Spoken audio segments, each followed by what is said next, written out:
Yo, what's happening, my people? It's your boy Chance Jollivet, aka Smooth, back with another video. So today, what we're gonna be talking about: The Walking Dead, The Ones Who Live, Episode 3. Bye. So why does it have such a simple name? The first 3 episodes have been years gone by. So nice little touch, man. Like simplicity to it, tying them all up together. This starts is they show like years ago, nothing in particular or something, but it showed Jadis how she was trying to help Rick along the way, like just try to show him the way of this new world that they're in, and hope that he buys into it and stuff. Man, and like just to go on a tangent by myself, man, like just to show that this civilization, the CRM and stuff, is like there's a lot of brainwashing going on, man. Like you look and it's like they have really broken Rick. Like his thought patterns have changed and stuff. Like it's almost like he's buying into the place, but like he's fighting it, but like he's like pushing everything away because like, oh, this is the only way. I gotta stay here. Is like weird. Cause like Thorn, you see Thorn in this episode like later on, and like they kind of bring her in a little bit more, and it seems like she's more brainwashed and stuff, man. It's like that's how they get you. And if you watch Walking Dead universe and stuff, man, like it was a lot of just craziness, man, like bringing people along and forcing them to do their work and stuff. And another thing on a tangent is like, man, like Rick and them is like, we can't get away and stuff. How the little kids and stuff, the little kids and stuff got away on Walking Dead universe, and they had the father. Did the father get away or did he get killed? I think most of them got away, man. Like, but anyways, so Rick implores Thorn to please help Michonne. Like, I know she's an A and stuff, but she can be useful in all this and that, and he's trying to show the upside and show that he cares for her or whatever, and she saved him and stuff, so don't out her as an A and get her killed like it's unnecessary. Jadis can't let them leave. It would set a bad precedent. So Jadis, that's her reasoning to why like y'all can't be the first ones to leave. Like nobody has left this place. Like how are you going to make a new civilization based on pretty much like slavery, indentured servitude and stuff? Like you can't let anyone go, period. Like that's weird. Like you just gotta capture people, man, and have them like in jail and stuff, and they have to help build this new world. Like that's weird. So that's the civilization. That's how they're gonna build the new civilization based on those premises and thoughts and stuff, man. Like nobody gonna have any free will. Like that's weird. But anyways, I guess a lot of things about the new world is weird. And Jada's she's like, why are we so important and stuff, and why didn't you worry about me? She's like, I know you couldn't get away by yourself, but you two together, you can do anything. So I don't know if she gave Rick a semblance of hope in that statement, like, damn, we might can do anything together, or it's just like, it's more dangerous of us getting killed or me getting Michonne killed because they see her as a threat. Michonne, she ends up saving Cleo.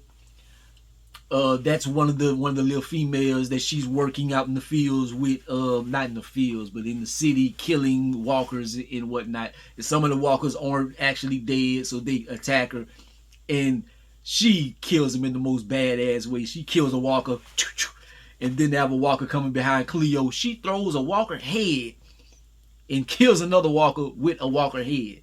Like, and then they looking at her like, she's supposed to be a B? Like, okay. Thorne tells how Okafor saved her life, man. Like she was on a cruise ship and all they really had was cigarettes and stuff like that. Like he seen something in her that she didn't and whatnot. And she tried to kill him and he had her he detained her and had his gun on her, but he still let her live. And she seen that as importance to him. Like he was a very special person in my life, and now he's gone, and now somebody has to take the reins and has to continue his legacy. And so she's the person. She feels that that's her responsibility to do that. Thorne and Rick are under the radar of the CRM, man, because they were directly under Okafor, and they are very important. So they're gonna be watching them to try to make them leaders in the new world and stuff. Thorne gets promoted, so that's why I start talking about like the mind control stuff. Like, cause she comes back and she's like, they let me know things, and you will know soon. Like it's very important. It's like they give her this 500-year plan of civilization, how they gonna build a world, and like she starts to buy into it about this plan, and we must stick to this to rebuild the world and stuff. And it's like she gets promoted, so Rick is kind of like promoted by proxy. It's like, okay, now my position, you're gonna have it. Like you're gonna have to get things straight and stuff. And why I say you say mind control, because it's like now Rick has more responsibility on his shoulders, and he has like this responsibility to Thorne and Okafor and all that. But Rick devises a plan to get away. So you think at this point that he's not broken all the way, like he still has it in him. And so he using the disruption charges that happen at nighttime to draw the walkers and this and that. He gives Michonne her sword back. He gives her a map and everything. She gets to her point that she needs to get to. She sees this raft and she sees a body with the CRM coats on and everything. And it's like, you must go. You must go. I gotta stay behind. And so he tells Jadis what happened to Michonne. And he's like, look, I got her away from here. All you gotta do is just cover. Make sure that she's safe. I made it so that it looks like she's dead. Like, it's gonna be cool. Like, I'm gonna stay behind. I'm not gonna disrupt anything. But, like, Michonne hasn't given up on Rick and stuff, man. So they get back to the field and whatnot, get back to the city, and he's like, you don't have to worry about it. She's gone. No, Michonne is on a rampage, breaking Rick's record for killing walkers and stuff. Like, everybody is like in awe of her. Like, oh my God. Like, she is such a badass. Like, and he wants to pull her to the side, and he's like, I had to do this. There's no way to get away. She just looks at him. She just like stares at him. She doesn't even say anything. And it's like, this the man that I'm in love with. And like, I was in love with him because he was such a powerful figure. He never gave up on us. He kept us alive and stuff. And now he's gave up on himself. And I think she, in this moment, like she kind of pities him. In that moment, I think there's a lot of disappointment on her face, man. Like just the way she's looking at him and stuff. I'm disappointed at Rick at this moment, man. Like I'm disappointed at Rick on like the last 2.5 episodes, man. Like the beginning when he cut his hand off and stuff, and he was like, he still had that kind of weight on his shoulder or something, like that little hope in his eyes. That hope is gone. Like Rick isn't the same character anymore. Like at this current moment.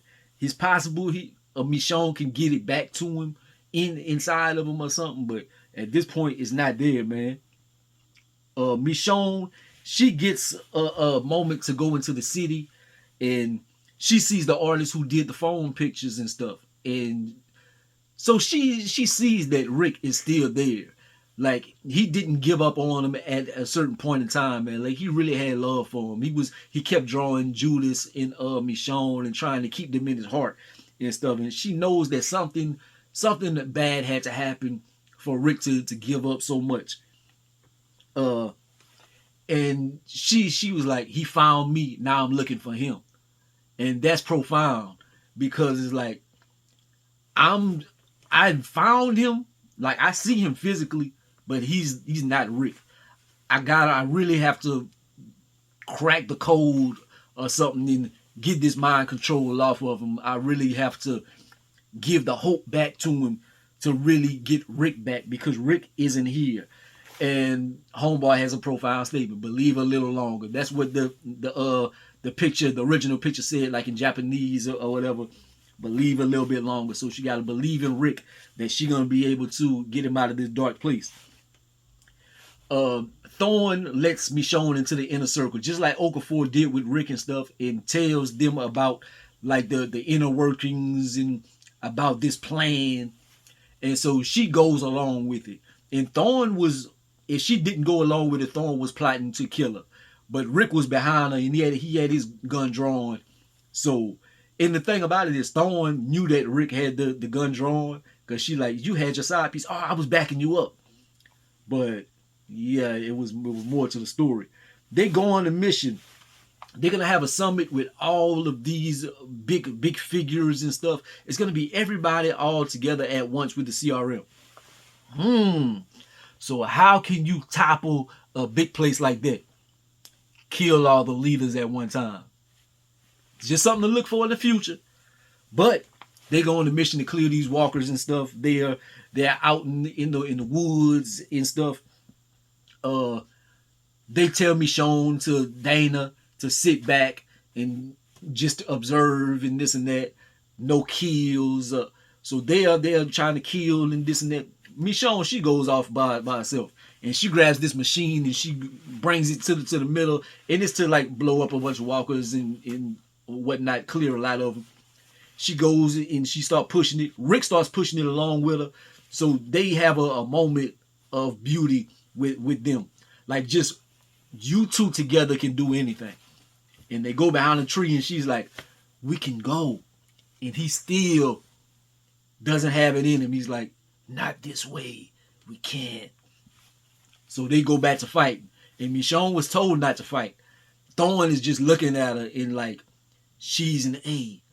She's a threat to what we have going. And she's about to kill her. If Rick wouldn't have jumped in the way, she would have killed Michonne. Rick threatens Michonne. He's like, you gotta go. You gotta go. Everything is broken. But the thing about it is, Rick is broken. So it's a bad situation. And Michonne is just like, she don't want to give up on him. And at the end of the episode, she pushes him out of a helicopter. They both jump out of the helicopter. I don't know how high they were, but like, they end up surviving because they show it where it's the whole show based on them. But they survived the helicopter, pushing them out the helicopter and stuff. Like, that's wild.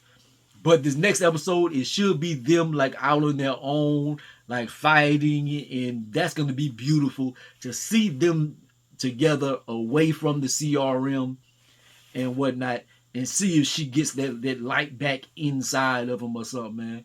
Like, I really hope we get answers. We get them away from the CRM at least by the season finale. I hope the whole season isn't like with the CRM and it's like left on the cliffhanger or something. Topple the CRM and get the hell away from them because they ain't shit. But anyways, man, like, comment, subscribe. Don't be the greatest and the most hated, man. How are y'all feeling about the ones who live? Are you enjoying it? Are you watching? You should be watching if you're watching this video or anything. But anyways,